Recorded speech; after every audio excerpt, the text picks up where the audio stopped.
അപ്പൊ നിങ്ങൾ വീട്ടിൽ കോഴി വളർത്തുന്നുണ്ടോ? എന്നാൽ ഇത് ഒരു സാധനം വാങ്ങി വെച്ചോളിട്ടാ. ഇത് നിങ്ങൾക്ക് ഉപകാരമാവും. ചെറിയൊരു ഇൻക്യുബേറ്റർ 1600 രൂപക്ക് നിങ്ങളെ പരിസരത്ത് ഇത് കൊറിയറായിട്ട് കിട്ടും. 1600 രൂപക്ക് സെമി ഓട്ടോമാറ്റിക്. കണ്ടാ, ഇത്രേ ഉള്ളൂ.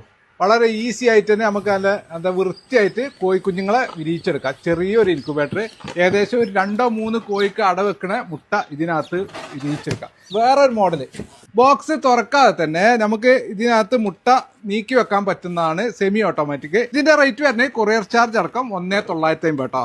ഇതിനകത്ത് ഇങ്ങനെ വരാം. ഇവിടെ ഈ ലിവർ വലിക്കുമ്പോൾ ഇതിന് മുട്ട അങ്ങോട്ടും ഇങ്ങോട്ടും തിരിയും. പിന്നെ അതേപോലെ തന്നെ ഫുള്ളായിട്ട് ഓട്ടോമാറ്റിക്. നമ്മൾ തിരിക്കൊന്നും വേണ്ട, നമ്മൾ വെള്ളം മുട്ടയും ഇതിലേക്ക് വെച്ചു കൊടുത്താൽ മതി. ഇടക്കൊന്ന് തുറന്നു നോക്കണം കേട്ടോ. ഇതിന്റെ റേറ്റ് വരുന്നത് 3200 കേട്ടോ. 3200 റുപ്യക്ക് നിങ്ങളെ പരിസരത്ത് ഇത് കൊറിയർ ആയിട്ട് എത്തും. സ്ക്രീനിൽ നമ്പർ ഉണ്ടാവും, അപ്പോൾ വിളിക്കാൻ മറക്കണ്ട. ഓട്ടോമാറ്റിക്കിന്റെ പ്രത്യേകത എന്ന് വെച്ചാൽ ഇതിന് മോട്ടർ ഉണ്ട്. നേരത്തെ സെമി ഓട്ടോമാറ്റിക് ആകുമ്പോൾ നമ്മൾ ലിവർ ടൈപ്പാണ്.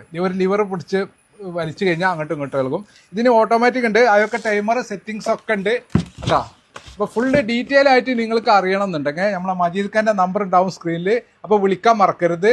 എവിടെ വേണമെങ്കിലും കൊറിയർ ആയിട്ട് എത്തിക്കും.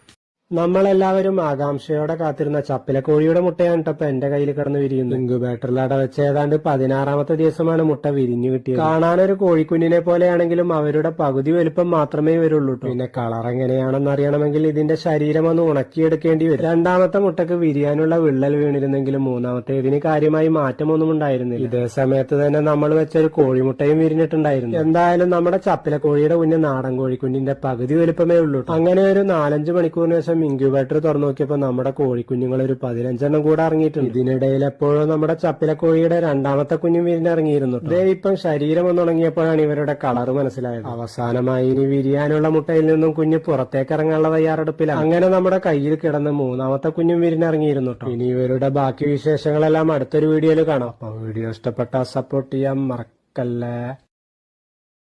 കുറച്ചു ദിവസം മുമ്പ് നമ്മൾ ഏതാണ്ട് ഒരു 20ഓളം മുട്ടകൾ ഇൻക്യുബേറ്ററിൽ വിരിയിക്കാൻ വെച്ചിരുന്നു. അതിന്റെ റിസൾട്ട് എന്തായെന്ന് നോക്കാം. 20 ദിവസത്തിന് ശേഷം നമ്മുടെ ഇൻക്യുബേറ്റർ തുറന്നു നോക്കിയപ്പോ കണ്ട കാഴ്ച, രാവിലെ കോഴിക്കുഞ്ഞിന്റെ കരച്ചിൽ കേട്ട് നോക്കിയപ്പോ ഒരെണ്ണം വിരിഞ്ഞതായി കണ്ടു. ഏതാണ്ട് 1 മണിക്കൂർ കൂടെ കഴിഞ്ഞ് നോക്കിയപ്പോ ദേ 2ാമത്തെ കുഞ്ഞ് വിരിഞ്ഞിട്ടുണ്ട്. സമയം അങ്ങനെ മുന്നോട്ട് നീങ്ങിക്കൊണ്ടേയിരുന്നു. ഇതിനിടയ്ക്ക് നമ്മുടെ ഇൻക്യുബേറ്ററിനുള്ളിലെ മുട്ടകളും വിരിഞ്ഞും കൊണ്ടേയിരുന്നു. പിന്നെ വൈകുന്നേരമായപ്പോഴേക്കും 20ൽ 13 മുട്ടകളും വിരിഞ്ഞിട്ടുണ്ട്. ഇനി വിരിയാനുള്ള മുട്ടകൾക്കുള്ളിൽ നിന്നും നമ്മുടെ കോഴിക്കുഞ്ഞുങ്ങൾ പുറത്തേക്ക് ഇറങ്ങാനുള്ള തയ്യാറെടുപ്പിലാണ്. എന്തായാലും നമ്മുടെ മജീദ് ഖാന്റെ ഇൻക്യുബേറ്റർ സംഭവം സൂപ്പറാണ്. റിസൾട്ട് നോക്കിയിട്ട് സാധനം വാങ്ങാന്ന് പറഞ്ഞ ചങ്ങായിമാരെല്ലാം ചാടി കയറി ഓർഡർ ചെയ്തോളൂ. പിന്നെ കഴിഞ്ഞ വീഡിയോയിൽ നമ്മുടെ കഴുകനാശാത്തി കയ്യിലേക്ക് മുട്ടയിട്ടത് എഡിറ്റിംഗ് ആണെന്ന് കുറച്ചുപേര് കമന്റ് ചെയ്തിരുന്നു. അവർക്ക് വേണ്ടിയാണ് ഈ ഒരു ക്ലിപ്പ് വീണ്ടും പോസ്റ്റ് ചെയ്യുന്നത്. അപ്പോൾ വീഡിയോ ഇഷ്ടപ്പെട്ട സപ്പോർട്ട്